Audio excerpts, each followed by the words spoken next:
Hi friends, मैं आपका दोस्त शेखर केलवा। आज मैं आपके सामने बात करने जा रहा हूँ कि स्पोकन इंग्लिश की जो सीरीज़ चल रही है, मेरी प्लेलिस्ट है, उसमें मैंने 10 वीडियोस अपलोड कर चुका हूँ। उसके बाद अभी वीडियो 11 जो उसकी प्लेलिस्ट को आगे बढ़ाते हुए कंटिन्यू रखते हुए मैं पार्ट 11 लेके आ रहा हूँ। इस पार्ट 11 में हम डिस्कस करेंगे देयर के ऊपर। देखो, अभी तक आपके पास जो फ्री टाइम था आपका आपने अच्छा से यूटिलाइज़ किया है। बहुत सारे फ्रेंड्स उसको देख रहे हैं, बहुत सारे व्यूज़ बढ़ रहे हैं कंटिन्यू उस पर, तो बहुत अच्छी बात है कि आप उसको देख रहे हैं और धीरे धीरे उसमें व्यूज़ भी बढ़ रहे हैं। और मैं जहाँ तक मुझे लगता है कि बहुत अच्छे इजी वे में आपको समझा रहा हूँ। इजीली हर कोई आप इसको आसानी से समझ पा रहा है। अंडरस्टैंडिंग काफ़ी अच्छी बैठ रही है इस पर, और आप लर्निंग भी कर रहे हो, उसमें प्रैक्टिस भी मैं करवा रहा हूँ कंटिन्यू, और बहुत सारे प्रैक्टिस भी कंटिन्यू कर रहे हैं। तो I hope you will get very early and I think you will speak very fluently and you will try, you can definitely speak better.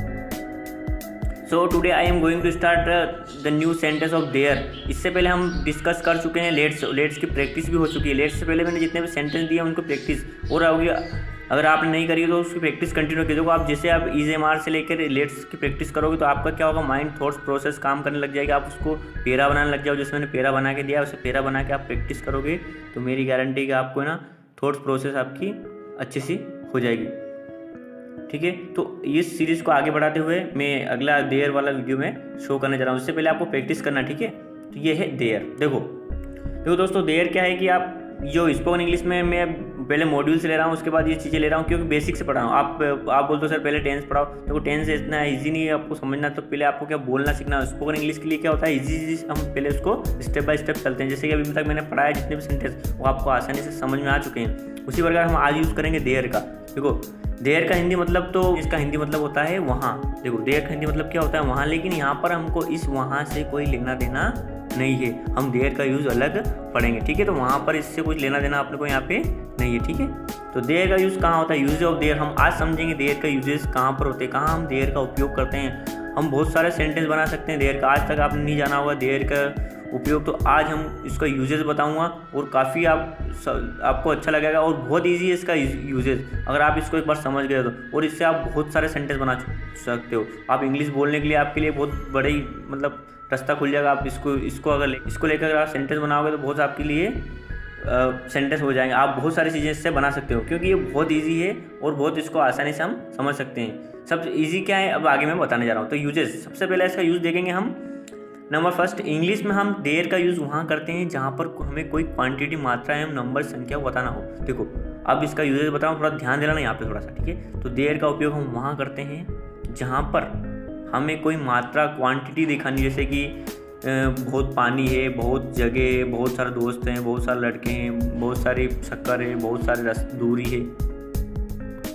तो ये चीज़ें हम जहाँ बताते हैं, बहुत सारी संख्या बताते हैं कि आसमान में बहुत सारे तारे हैं, पेड़ पर बहुत सारी पत्तियाँ हैं, घर पर कुछ मेहमान हैं बहुत सारे, तो वो संख्या बताते हैं हम। जहाँ पर संख्या और मात्रा की बात होती है वहाँ पर हम देयर का उपयोग करते हैं। कहाँ पर करते हैं, जहाँ संख्या और मात्रा का उपयोग करते हैं, ठीक है, वहाँ पर हम देयर का उपयोग करते हैं। जैसे कि आपको कोई पूछ ले कि सड़क पर कितनी बस है, तो सड़क पर आपको बताना है 2 बस। उसके बाद नदी में कितना पानी है, तो आपको वहाँ पर बताना है, तो ठीक है, नदी में पानी है। उसके बाद जो भी सारी चीज़ें हैं कि जैसे कि मेरे बैग में 5 पेन है, तो इसको कैसे बताएंगे। तो ये सारी चीज़ें हम बताने के लिए, हम क्वांटिटी और नंबर को शो करने के लिए हम देयर का उपयोग करते हैं। नंबर 2 पे आ जाते हैं, ठीक है। इसका नंबर 2 ये है, देयर का यूज़ हम किसी वस्तु की प्रीपोजिशन बताने के लिए भी करते हैं। देखो, देयर का यूज़ एक और हम करते हैं किसी वस्तु की प्रीपोजिशन बताने के लिए। मान लो कोई वस्तु है, उसकी पोजीशन बताते हैं। प्रीपोजिशन का मतलब होता है उसकी पोजीशन पहले से, प्री मतलब पहले से और पोजीशन मतलब स्थिति। तो पहले से कोई अपने को स्थिति बता दे, उसी को बोलते हैं प्री पोजीशन। आपको बहुत सारे प्रीपोजिशन वर्ड आपको याद होंगे, नहीं होंगे तो मैं आप अगर कमेंट में बताओगे तो मैं अगले प्रीपोजिशन वर्ड आपको इसमें नए वीडियो में दे दूंगा, ठीक है। तो प्रीपोजिशन क्या होता है, मान लो कि जैसे टेबल पर एक बोतल रखी है, तो वो कहाँ पर रखी है, टेबल पर, तो वो उसकी प्री पोजीशन बता देगा। बोतल कहाँ पर रखी है, टेबल पर, तो उसकी प्री पोजीशन होगी। तो इसी चीज़ों को बताने के लिए, जैसे कि रोड पर एक कार है, टेबल पर एक बोतल रखी है, ठीक है, उसके बाद बैग के अंदर एक ये 2 पेन है, तो वो उनकी प्री पोजीशन बताना। जैसे स्कूल के सामने एक खेल का मैदान है, तो ये उसकी जगह बताना। तो उन सबको बोलते हैं प्री पोजीशन, ठीक है। तो ये आपको समझना है। इसका स्क्रीनशॉट ले सकते हो, पॉइंट फर्स्ट और पॉइंट सेकंड का। पॉइंट फर्स्ट इसका भी आप स्क्रीनशॉट ले लो, नहीं लिया हो तो इसका स्क्रीनशॉट ले लो। उसके बाद ये पॉइंट सेकंड का भी स्क्रीनशॉट ले लो, ठीक है। इसके स्क्रीनशॉट ले लो, उससे क्या आपको आसानी होगी समझने में। एक बार आप समझ जाओगे तो बहुत ईजी हो जाएगा, ठीक है। ये तो हो गया अपने को यूज़ कि कहाँ कहाँ हमको इसका यूज़ करना है, लेकिन इसमें हमको कौन कौन सी बातों का ध्यान रखना है। जब देयर का हम यूज़ करेंगे उस सेंटेंस में हमको कौन कौन सी बातों का ध्यान रखना है। नोट, सबसे पहली बात ये ध्यान रखना है कि हमें इसके अंदर कोई सा भी वर्ब का यूज़ नहीं करना है। देयर के अंदर आपको कोई सी वर्ब नहीं लगानी। अभी तक आपने कैन और शुड में और लेट्स में वर्ब का यूज़ करा है, तो आपकी प्रैक्टिस में आ गया वो वर्ब का यूज़ करना, तो आप लगोगे इसमें भी आप वर्ब लगा दो, तो ऐसा नहीं है। देयर में कोई भी वर्ब का यूज़ नहीं किया जाता है।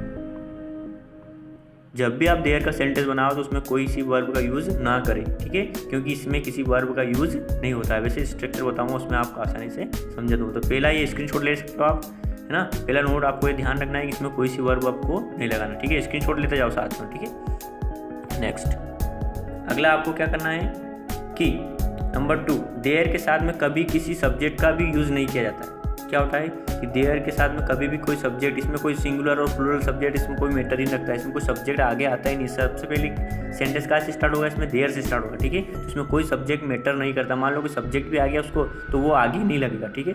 आपको फर्स्ट में अपने को स्ट्रक्चर में नहीं लगाना, ठीक है। तो आपको इसमें सब्जेक्ट का कोई मैटर नहीं रखना, ठीक है। तो अब हम करते हैं और इसको कुछ थोड़ी सी बातें जान लेते हैं। अब मच मैनी का यूज़ भी होता है देयर में, ठीक है। इस मच मैनी के यूज़ को हम अगले वीडियो में समझाऊंगा। मच मैनी क्या होता है कि मान लो आपको क्वांटिटी नंबर शो करना है, तो वहाँ के लिए हम क्या करते हैं, मच मैनी का यूज़ करते हैं, ठीक है। तो मच मैनी का यूज़ क्या होता है, जैसे कि नदी में बहुत पानी है, तो बहुत पानी के लिए वहाँ पे क्या है, उसके अनकाउंटेबल है। आपको जानते हो काउंटेबल और अनकाउंटेबल क्या होते हैं। तो अनकाउंटेबल के लिए मच लगता है और काउंटेबल के लिए मैनी लगता है, ठीक है। तो ये आपको मैं अगले वीडियो में इसको अच्छे से समझा दूंगा, ठीक है, मच मैनी का। उसके बाद समझ ले थोड़ा सा इसी के बारे में मैं अभी थोड़ा बता देता हूँ, क्योंकि अगले वीडियो में डायरेक्ट प्रैक्टिस रहेगी, ठीक है। तो हम मच का यूज़ वहाँ करेंगे जहाँ पर क्वांटिटी मात्रा बतानी हो। अब मच का यूज़ कहाँ होती है, जहाँ पे कोई क्वांटिटी मात्रा बतानी, जैसे कि इसको हम गिन नहीं सकते। सबसे अच्छी सी बात ये ध्यान रखना है कि मच का यूज़ वहाँ करते हैं उसके लिए करते हैं जहाँ पर हम किसी को गिन नहीं सकते। इसको हम क्वांटिटी मात्रा बोलते हैं। जैसे कि हम उसको तोल सकते हैं, नाप सकते हैं, उसके लिए हम क्या करेंगे, मच का यूज़ करते हैं। जैसे कि बहुत सा के लगे क्या लगेगा, मच लगेगा। जैसे कि नदी में बहुत पानी है, तो पानी को हम गिन नहीं सकते हैं। गिलास में बहुत दूध है, तो दूध को हम गिन नहीं सकते हैं। रोड पर बहुत भीड़ है, भीड़ को हम गिन नहीं सकते हैं। शहर में बहुत धुआं है, तो धुएँ को गिन नहीं सकते हैं। गाँव में बहुत हरियाली है, तो हरियाली को गिन नहीं सकते हैं। तो जैसी चीज़ों को हम गिन नहीं सकते। 1 2 3 4 5 सबसे अच्छा याद करने का तरीका है मच का यूज़ के, जहाँ पर हम अनकाउंटेबल को याद करने का तरीका है, जहाँ पर हम किसी चीज़ को 1 2 3 4 5 या 1 2 3 4 5 में काउंट नहीं कर सकते हैं, वहाँ पर हम उसको अनकाउंटेबल बोलते हैं। और अनकाउंटेबल के लिए हम मच का यूज़ करते हैं, ठीक है। आगे आ जाओ, मैनी का यूज़। मैनी का यूज़ हम वहाँ करेंगे जिसको हम गिन सकते हैं, जिसको हम आसानी से गिन सकते हैं। अब इसमें एक और सवाल बहुत सारे इंग्लिश स्पोकन में हम पढ़ते तो आता था कि सर स्टार्स को गिन सकते हैं, गिन सकते हैं। तो देखो आप ही बताओ मुझे, स्टार को गिन सकते हैं, गिन सकते हैं? ये आपके लिए क्वेश्चन है, तो ये आप कमेंट में लिखना मेरे को ना कि स्टार्स को हम गिन सकते हैं कि नहीं गिन सकते, ठीक है। तो उसके लिए क्या मच आएगा, मैनी उसका यूज़ करना है, ठीक है। तो हम जिसको गिन सकते हैं 1 2 3 4 5 में जिसको गिन सकते हैं, उसके लिए क्या लगाएंगे, हम मैनी का यूज़ करेंगे। चलो ठीक है।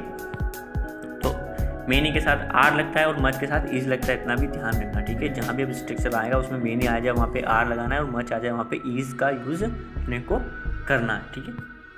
अब आ जाते हैं इसके स्ट्रक्चर। किस पे आ जाते हैं, स्ट्रक्चर तो बहुत बड़ा है, लेकिन मैंने इसको शॉर्ट कर दिया। देखो आपको आसानी के लिए, आपको बोलना सीखना है, आसानी समझ जाओ, उसके लिए मैंने स्ट्रक्चर को बहुत छोटा कर दिया। तो स्ट्रक्चर बहुत बड़ा है। सबसे पहले ये बात ध्यान रखनी है अपने को कि इसमें क्या करना है, अपने को सबसे आगे देयर का यूज़ करना है। क्या करना है कि सबसे आगे हमको देयर लगाना है, फिर लगाना है उसके अंदर उसमें जो नाउन है, जो नाउन आ रहा है वो सिंगुलर है कि प्लूरल है। अगर नाउन सिंगुलर है तो उसके साथ क्या लगेगा, इज। नाउन प्लूरल है तो उसके साथ क्या लगेगा, आर। इतना ध्यान रखना, ठीक है। और अगर इसके अंदर मच मैनी का यूज़ आता है तो मच के साथ इज लगता है और आर मैनी के साथ आर लगता है। उसके बाद नाउन लगता है, उसके साथ प्रीपोजिशन भी आती है, लेकिन इतना सारा समझाने की जरूरत नहीं है क्योंकि आप आसानी से उसको समझ जाओगे। तो पहला सेंटेंस अपन इसका देखते हैं। टेबल पर एक पेन है, समझ में आ गया ना, ऐसे सेंटेंस आएंगे। टेबल पर एक पेन है, तो अब इसमें ना तो कोई सब्जेक्ट है ना कोई वर्ब है, ठीक है। ना कोई सब्जेक्ट है ना कोई वर्ब है, तो अपने को क्या करना है, इसको समझना। पहले तो सेंटेंस इसका समझ में आ जाना चाहिए कि जब भी हम कोई सेंटेंस पढ़े जिसमें ना तो सब्जेक्ट समझ में आ रहा हो आपको, ना ही वर्ब समझ में वर्ब हो, तो उसको समझने के लिए बहुत आसान है। टेबल पर एक पेन है, अब यहाँ पे कोई सब्जेक्ट और कोई वर्ब नहीं है, तो इसका आसान तरीका हम क्या करेंगे, सबसे पहले हम इसमें देयर का यूज़ करेंगे। सबसे पहले क्या करेंगे हम इसमें देयर का यूज़ करेंगे। उसके बाद क्या लगाएंगे, एक पेन है तो मतलब वो क्या है, सिंगुलर सब्जेक्ट, तो उसको क्या बोलेंगे, सिंगुलर है मतलब नाउन कौन सा है, सिंगुलर नाउन। अ पेन, एक पेन के लिए क्या लगेगा, एक है तो उसके लिए क्या लगेगा, is. There is a pen, a preposition table पर, तो ऑन द टेबल। क्या ध्यान रखना है, ऑन द टेबल, टेबल के ऊपर है तो क्या लगना, ऑन द टेबल। ठीक है, ये समझ में आया, नहीं आया हो तो इसको एक बार क्या करें, इसका स्क्रीनशॉट ले लेना एक बार। ठीक है, टेबल पर एक पेन है तो there is a pen on the table. ठीक है, समझना, सेंटेंस ऐसे आएंगे। ठीक है, इसमें कोई सब्जेक्ट और वर्ब नहीं होती है। ठीक है, वर्ब और सब्जेक्ट का यूज़ अपने को नहीं करना। नेक्स्ट सेंटेंस देख लेते हैं, इसमें भी वो, ठीक है, बैग में 2 किताबें हैं, बैग में 2 किताबें हैं, तो अब इसमें भी कोई सब्जेक्ट और कोई वर्ब है नहीं। ठीक है, तो ध्यान क्या रखना है, सबसे आगे क्या लगाना है अपने को, देयर। अब समझना है अपने को कि यहाँ पे जो नाउन दे रखे हैं वो नाउन सिंगुलर है या प्लूरल। अब मुझे बताओ 2 किताबें सिंगल है कि ज़्यादा, 2 एक से अधिक है, तो एक से अधिक है तो प्लूरल हो गई, तो प्लूरल नाउन है तो इसके लिए क्या लगेगा, आर लगेगा। सिंगुलर होता है तो इज लगता है और प्लूरल के लिए क्या लगता है, आर। तो 2 किताबें तो यहाँ क्या आ जाएगा, आर। तो there are 2 books in the bag, यहाँ ध्यान रखना इस लगाना क्योंकि किताबें हैं। ठीक है, प्लूरल नाउन है। ठीक है, there are 2 books in the bag, bag के अंदर, तो इन द बैग। इतना तो आपको आता होगा, नहीं आता होगा तो आगे और वीडियो में समझा दूँगा। ठीक है, एक और देख लेते हैं इसका। स्कूल के सामने एक खेल का मैदान, तो पहले सबसे पहले क्या लगाना है अपने को, देयर लगाना है। उसके बाद क्या लगाना है, इज क्यों लगाया, क्योंकि यहाँ पे एक बात हो रही, एक खेल के मैदान की बात हो रही, तो there is a playground. अब स्कूल के सामने ये है यहाँ पे प्री पोजिशन, ये क्या लगी यहाँ पे, प्री पोजिशन, फ्रंट को क्या बोलेंगे, ये प्री पोजिशन, सामने के लिए प्री पोजिशन है। There is a playground front of school. ठीक है, तो आपको ध्यान रखना है प्री पोजिशन इसमें ऐसे लगती है। ठीक है, अब ये मैं कुछ एग्जांपल दे रहा हूँ आपको, आपकी प्रैक्टिस के लिए। देखो ऐसे सीख जाओगे और कुछ बस वीडियो देखने से कुछ नहीं होगा, आपको खुद को प्रैक्टिस करोगे। You know that the practice makes man perfect. जितना इंग्लिश में आप जितनी प्रैक्टिस करोगे, जितनी अधिक प्रैक्टिस करोगे उतने आप इम्प्रूव करोगे। तो जितनी हो सके आप उतनी प्रैक्टिस करो। जितने मैंने सेंटेंस बना दिए उनको आप प्रैक्टिस में लाओ और इनका सेंटेंस बनाओ। ये मैं दे रहा हूँ, इनको आप करना है। अगर आपको नहीं होते हैं तो मेरे को कमेंट में लिखना है, अगले वीडियो में इनके आंसर में अपलोड इसमें कर दूंगा। आपको जितना हो सके उसका प्रैक्टिस करना। आपको उसमें ध्यान रखना है प्रीपोजिशन का, तो बहुत सारी प्रीपोजिशन आप सर्च कर सकते हो, उसमें यूज़ कर सकते हो। अगर आपको नहीं आती हो प्रीपोजिशन तो मेरे को कमेंट में या व्हाट्सएप पे सेंड करने के साथ प्रीपोजिशन का एक वीडियो बनाओ, तो मैं बहुत सारी प्रीपोजिशन उसमें एक साथ आपको दे दूँगा। तो ये है आपके साथ, इसको आप सोल्व करो। उसके बाद आपको 10 और 10 और आपको मन से करना है। ठीक है, 10 और मन से करना है, तो उससे आपकी अच्छे से प्रैक्टिस हो जाएगी। ठीक है, अब ये वीडियो आपको क्या करना है, आपके दोस्तों के बीच में शेयर करना। देखो, और चैनल को सब्सक्राइब नहीं करा है अभी तक तो उस चैनल को मेरे सब्सक्राइब कर लेना। ठीक है, दोस्तों के बीच शेयर करो। और कोई प्रॉब्लम हो तो मेरे को व्हाट्सएप पे कांटेक्ट कर सकते हैं, मेरे व्हाट्सएप नंबर भी दे दूँगा मैं यहाँ पे। ठीक है, और अधिक से अगर आपको अगर समझ में आ रहा है तो आप अधिक से अधिक शेयर करो। और आप समझ रहे हो तो आपके जो, देखो अब सीखना ही है तो आप छोटे बच्चों को भी उनको भी सिखा सकते हो। छोटे बच्चों को, आपके परिवार में छोटे हो तो उनको सिखाओ। बेसिक से सिखा रहा हूँ मैं आपको, ये बेसिक से आप उनको भी सिखाओ, खुद सीखो। और ये फ्री समय आप इनका यूज़ कर लो।